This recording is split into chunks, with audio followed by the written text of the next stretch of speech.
My fellow citizens, events in Iraq have now reached the final days of decision. For more than a decade, the United States and other nations have pursued patient and honorable efforts to disarm the Iraqi regime without war. That regime pledged to reveal and destroy all its weapons of mass destruction as a condition for ending the Persian Gulf War in 1991. Since then, the world has engaged in 12 years of diplomacy. We have passed more than a dozen resolutions in the United Nations Security Council. We have sent hundreds of weapons inspectors to oversee the disarmament of Iraq. Our good faith has not been returned. The Iraqi regime has used diplomacy as a ploy to gain time and advantage. It has uniformly defied Security Council resolutions demanding full disarmament. Over the years, UN weapon inspectors have been threatened by Iraqi officials, electronically bugged, and systematically deceived. Peaceful efforts to disarm the Iraqi regime have failed again and again because we are not dealing with peaceful men. Intelligence gathered by this and other governments leaves no doubt that the Iraqi regime continues to possess and conceal some of the most lethal weapons ever devised. This regime has already used weapons of mass destruction against Iraq's neighbors and against Iraq's people. The regime has a history of reckless aggression in the Middle East. It has a deep hatred of America and our friends, and it has aided, trained, and harbored terrorists, including operatives of Al-Qaeda. The danger is clear. Using chemical, biological, or one-day nuclear weapons obtained with the help of Iraq, the terrorists could fulfill their stated ambitions and kill thousands or hundreds of thousands of innocent people in our country or any other. The United States and other nations did nothing to deserve or invite this threat, but we will do everything to defeat it. Instead of drifting along toward tragedy, we will set a course toward safety. Before the day of horror can come, before it is too late to act, this danger will be removed. The United States of America has the sovereign authority to use force in assuring its own national security. That duty falls to me as Commander-in-Chief. By the oath I have sworn, by the oath I will keep. Recognizing the threat to our country, the United States Congress voted overwhelmingly last year to support the use of force against Iraq. America tried to work with the United Nations to address this threat because we wanted to resolve the issue peacefully. We believe in the mission of the United Nations. One reason the UN was founded after the Second World War was to confront aggressive dictators actively and early, before they can attack the innocent and destroy the peace. In the case of Iraq, the Security Council did act in the early 1990s. Under Resolutions 678 and 687, both still in effect, the United States and our allies are authorized to use force in ridding Iraq of weapons of mass destruction. This is not a question of authority. It is a question of will. Last September, I went to the UN General Assembly and urged the nations of the world to unite and bring an end to this danger. On November 8th, the Security Council unanimously passed Resolution 1441, finding Iraq in material breach of its obligations and vowing serious consequences if Iraq did not fully and immediately disarm. Today, no nation can possibly claim that Iraq has disarmed, and it will not disarm so long as Saddam Hussein holds power. For the last 4.5 months, the United States and our allies have worked within the Security Council to enforce that Council's long-standing demands. Yet some permanent members of the Security Council have publicly announced they will veto any resolution that compels the disarmament of Iraq. These governments share our assessment of the danger, but not our resolve to meet it.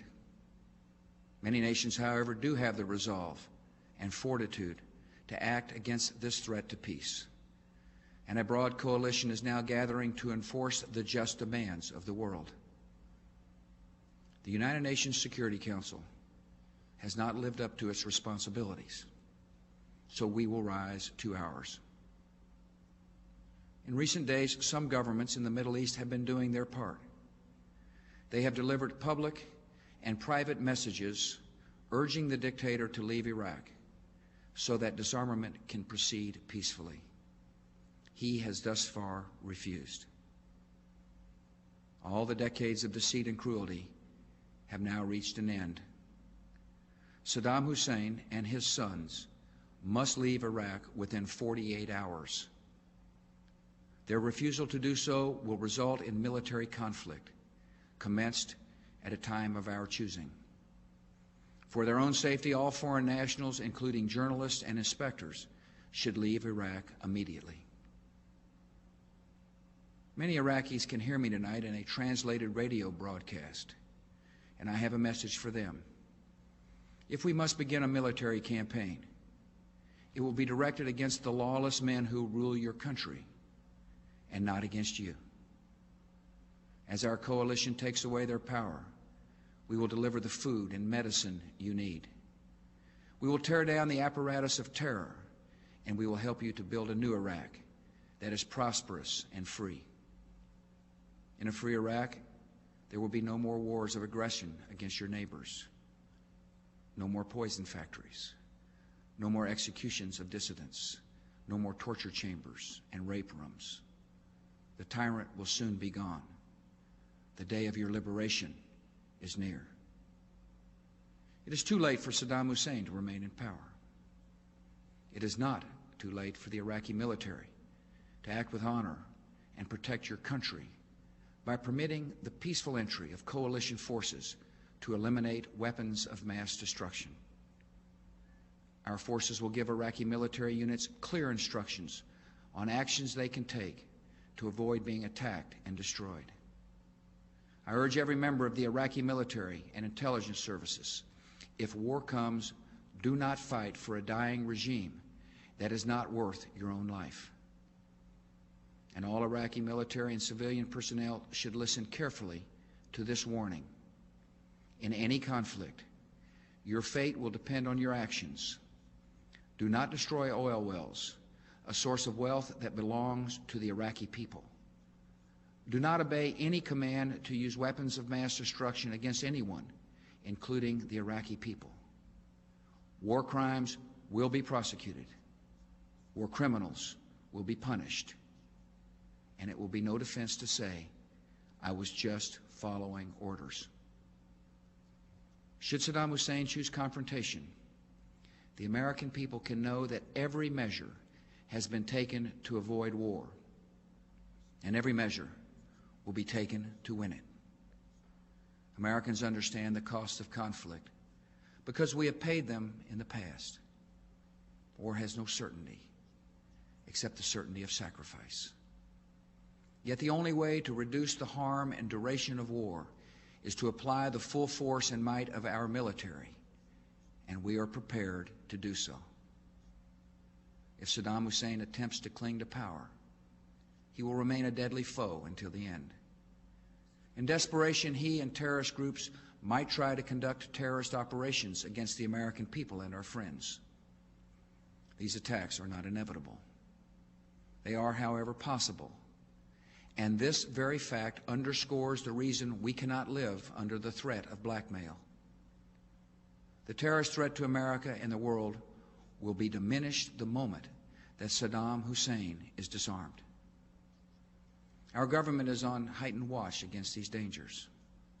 Just as we are preparing to ensure victory in Iraq, we are taking further actions to protect our homeland. In recent days, American authorities have expelled from the country certain individuals with ties to Iraqi intelligence services. Among other measures, I have directed additional security at our airports and increased Coast Guard patrols of major seaports. The Department of Homeland Security is working closely with the nation's governors to increase armed security at critical facilities across America. Should enemies strike our country, they would be attempting to shift our attention with panic and weaken our morale with fear. In this, they would fail. No act of theirs can alter the course or shake the resolve of this country. We are a peaceful people, yet we're not a fragile people, and we will not be intimidated by thugs and killers. If our enemies dare to strike us, they and all who have aided them will face fearful consequences. We are now acting because the risks of inaction would be far greater. In 1 year or 5 years, the power of Iraq to inflict harm on all free nations would be multiplied many times over. With these capabilities, Saddam Hussein and his terrorist allies could choose the moment of deadly conflict when they are strongest. We choose to meet that threat now, where it arises, before it can appear suddenly in our skies and cities. The cause of peace requires all free nations to recognize new and undeniable realities. In the 20th century, some chose to appease murderous dictators whose threats were allowed to grow into genocide and global war. In this century, when evil men plot chemical, biological, and nuclear terror, a policy of appeasement could bring destruction of a kind never before seen on this earth. Terrorists and terrorist states do not reveal these threats with fair notice in formal declarations. And responding to such enemies only after they have struck first is not self-defense, it is suicide. The security of the world requires disarming Saddam Hussein now. As we enforce the just demands of the world, we will also honor the deepest commitments of our country. Unlike Saddam Hussein, we believe the Iraqi people are deserving and capable of human liberty. And when the dictator has departed, they can set an example to all the Middle East of a vital and peaceful and self-governing nation. The United States, with other countries, will work to advance liberty and peace in that region. Our goal will not be achieved overnight, but it can come over time.